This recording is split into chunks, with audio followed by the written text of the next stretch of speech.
नमस्कार साथियों, मैं प्रभु दयाल हंस प्रवक्ता हिंदी एक बार फिर आपके बीच उपस्थित हूँ। प्यारे साथियों, कक्षा 9वीं हिंदी की पाठ्यपुस्तक क्षितिज भाग 1, इसमें काव्यखंड और गद्यखंड दो खंड हैं। तो हम इस वीडियो में आपको क्षितिज भाग 1 के काव्यखंड का परिचय देना चाह रहे हैं। परिचय से तात्पर्य है कि इस क्षितिज भाग 1 में काव्यखंड के अंतर्गत कौन कौन से कवि और उनकी कौन कौन सी कविताएं संकलित हैं। तो एक छोटा सा परिचय उन रचनाओं का भी हम इस वीडियो में प्रस्तुत कर रहे हैं। आइए देखते हैं कि इस क्षितिज भाग 1 काव्यखंड में कौन कौन सी रचनाएं सम्मिलित हैं। तो काव्यखंड है क्षितिज भाग 1 का। इसमें 1 से 8 पाठ तो हैं जो अलग अलग गद्य की विधाओं पर आधारित हैं, और 9वें अध्याय से काव्यखंड शुरू होता है। तो पहले जो कवि हैं वो हैं कबीरदास जी। भक्ति काल के ज्ञान मार्गी शाखा के महत्वपूर्ण कवि हैं कबीरदास जी। इनके यहाँ साखियाँ और शबद दो रचनाएं सम्मिलित हैं। साखियाँ मतलब दोहे, इनके 7 दोहे यहाँ संकलित हैं और 2 शबद संकलित हैं। शबद मतलब पद। 10वें स्थान पर ललद्यद, कश्मीरी भाषा की प्रसिद्ध कवित्री ललद्यद, इसके वाक यहाँ लिए गए हैं। ललद्यद के जो धार्मिक पुट लिए हुए शब्द हैं उनको वाक नाम दिया जाता है। वाक एक 4 पंक्तियों का की एक शैली है और 4 वाक उनके यहाँ संकलित किए गए हैं। 11वें स्थान पर रसखान जी, ये वो मुस्लिम कवि जिन्होंने भगवान कृष्ण की भक्ति में लीन होकर के खूब सारे सवैये लिखे। मानुसो हो तो वही रसखान जैसे प्रसिद्ध सवैयों के आधार पर रसखान जी को खूब लोकप्रियता हासिल हुई। यहाँ उनके 4 सवैये संकलित किए गए हैं।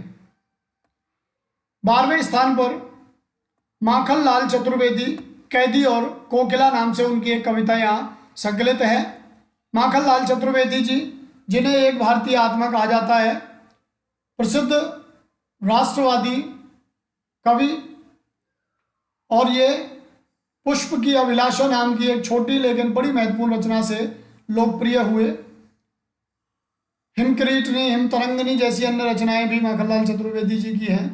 तो यहाँ कैदी और कोकिला नाम से एक कविता इनकी सम्मिलित है। उस कविता में इन्होंने वर्णन किया है कि कोकिला का रात में उठता हुआ स्वर विद्रोह का स्वर महसूस होता है। ऐसा लगता है कि अंग्रेजों के अत्याचारों के विरुद्ध वह कोकिला जन जागरण कर रही है, लोगों को जगा रही है। कवि अंग्रेजों का कैदी है और बाहर कूकती हुई कोकिल उसे क्रांति दूत महसूस होती है।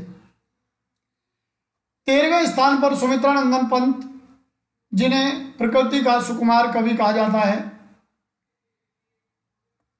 ग्राम श्री नाम से उनकी एक रचना यहाँ संकलित है।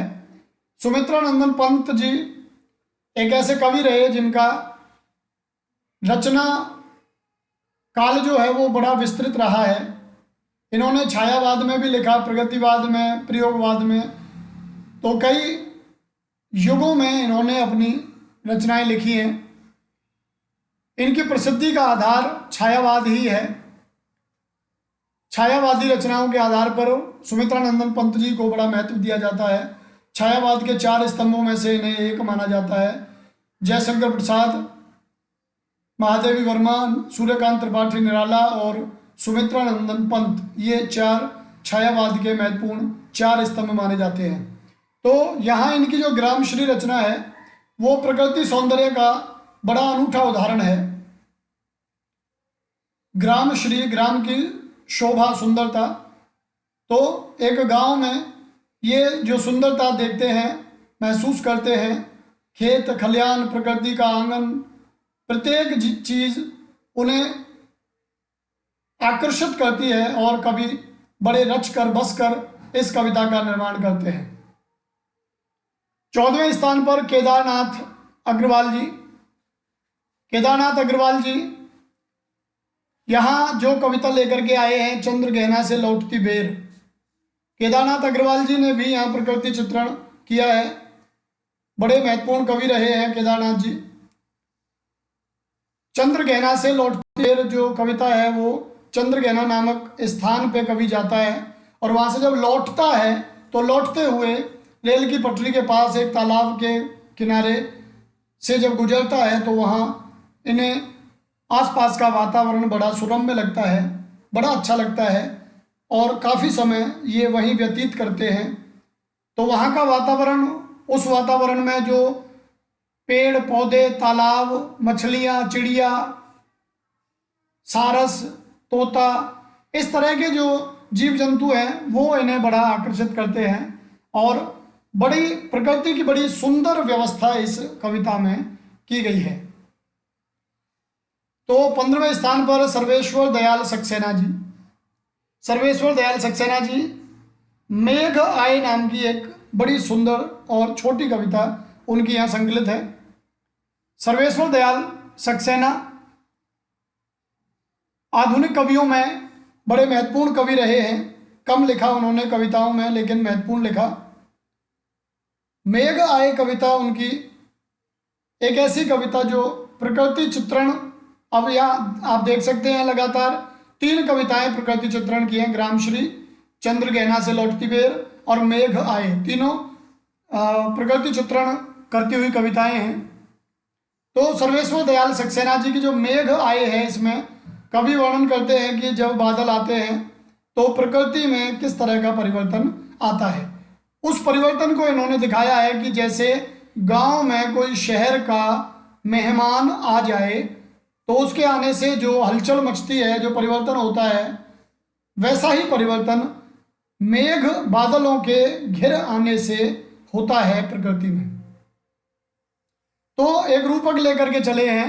बादल को मानते हैं कि जैसे शहर से कोई मेहमान गांव में आया है तो उसके लिए किस किस तरह से घर में व्यवस्थाएं बनती हैं, ऐसे ही मेघ के आने पर प्रकृति में क्या हलचल मचती है, इसे बड़े बहुत सुंदर तरीके से सर्वेश्वर दयाल सक्सेना जी ने प्रस्तुत किया है। और 16वें स्थान पर चंद्रकांत देवताले, यमराज की दिशा। चंद्रकांत देवताले आधुनिक कवियों में बड़े महत्वपूर्ण कवि हैं। यमराज की दिशा में वे वर्णन करते हैं कि आज किसी भी दिशा में हम चले जाएं, प्रत्येक दिशा में यमराज ही विराजमान दिखाई देते हैं। लेकिन कोई समय था जब लेखक या कवि याद करते हैं कि उनकी माँ ने कहा था कि दक्षिण दिशा यमराज की दिशा होती है, पर कवि उस बचपन की कही हुई बात को आज के संदर्भों में जोड़ता है और कहता है कि पहले तो एक दक्षिण दिशा ही यमराज की बताई जाती थी, लेकिन आज तो जिस भी दिशा में निकल जाएं पता नहीं लगता कब कौन यमराज बनकर आपके सामने खड़ा हो जाएगा। तो आज के अराजकता के दौर में, असुरक्षा के दौर में मनुष्य को कहीं चैन नहीं है, उसकी जिंदगी कब समाप्त हो जाए इसका कोई भरोसा नहीं है। इसलिए कभी आज के दौर की हिंसा को व्यक्त करता हुआ, उस पर व्यंग्य करता हुआ अपनी प्रस्तुति देता है। और 17वें स्थान पर, 17वें और आखिरी स्थान पर राजेश जोशी जी, ये भी आधुनिक कवि हैं, बच्चे काम पर जा रहे हैं। राजेश जोशी जी एक जो प्रस्तुत कविता है उनकी, बच्चे काम पर जा रहे हैं, उसमें वर्णन करते हैं कि किस तरह से बच्चों को स्कूल ना भेजकर व्यवस्थाओं ने काम पर जाने के लिए मजबूर कर रखा है। असलियत में तो बच्चों को स्कूल जाना चाहिए, लेकिन वे स्कूल नहीं जाते। उनके ऊपर इतना दबाव है कि उन्हें पुस्तकें नहीं दी जाती, उन्हें बस्ते नहीं दिए जाते, उन्हें खेलने के लिए गेंदें नहीं दी जाती। ऐसा लगता है जैसे उनके हिस्से की सारी गेंदें, सारे खेल खिलौने, सारी पुस्तकें नष्ट हो गई हों। कवि को यह बड़ा खराब लगता है और वह जोरदार शब्दों में बच्चों के काम पर जाने का विरोध करता है। यदि बच्चे काम पर जाते हैं तो निसंदेह हमारी व्यवस्थाएं ध्वस्त हैं, व्यवस्थाएं खराब हैं। तो राजेश जोशी जी की ये बच्चे काम पर जा रहे हैं, ये भी बड़ी महत्वपूर्ण कविता है जो बच्चों के काम पर जाने के संदर्भ में अपनी बात प्रस्तुत करती है। तो प्यारे साथियों, ये है क्षितिज भाग 1 काव्य खंड का पाठ्यक्रम कहें या इस पुस्तक का एक परिचय कहें। तो इस कोर्स में हम एक एक करके हर एक कवि और उसकी कविता को आपके सामने रखते रहेंगे, उसका सरलार्थ प्रस्तुत करेंगे, कठिन शब्दों के अर्थ देंगे ताकि आप लोग अच्छे से इन्हें समझ सकें। और पाठ्यक्रम में ये सम्मिलित हैं तो इसलिए इनमें से क्वेश्चंस आते हैं, प्रश्न रखे जाते हैं वार्षिक परीक्षाओं में, तो उन प्रश्नों को हल करना आपके लिए ज़्यादा आसान हो जाएगा। प्रश्नों को हल करने से भी ज़्यादा महत्वपूर्ण ये है कि आपको ये कविताएं अच्छे से समझ में आनी चाहिए। यदि कविताएं अच्छे से समझ में आ गई तो बाकी सारी चीज़ें बड़ी आसान हो जाती हैं। तो प्यारे साथियों, इस पाठ्यक्रम के बाद इतना ही। हम आपका धन्यवाद करते हैं। आप लगातार हमें सुनते हैं, देखते हैं, समझते हैं, अपने विचारों से अवगत हालांकि नहीं कराते, लेकिन हम उम्मीद में हैं कि आपको जब भी कोई समस्या आएगी तो आप अपने विचारों से हमें अवगत कराएंगे। तो आज इतना ही। अगला वीडियो लेकर के अति शीघ्र आपके बीच उपस्थित होंगे। तब तक के लिए आप सभी को नमस्कार।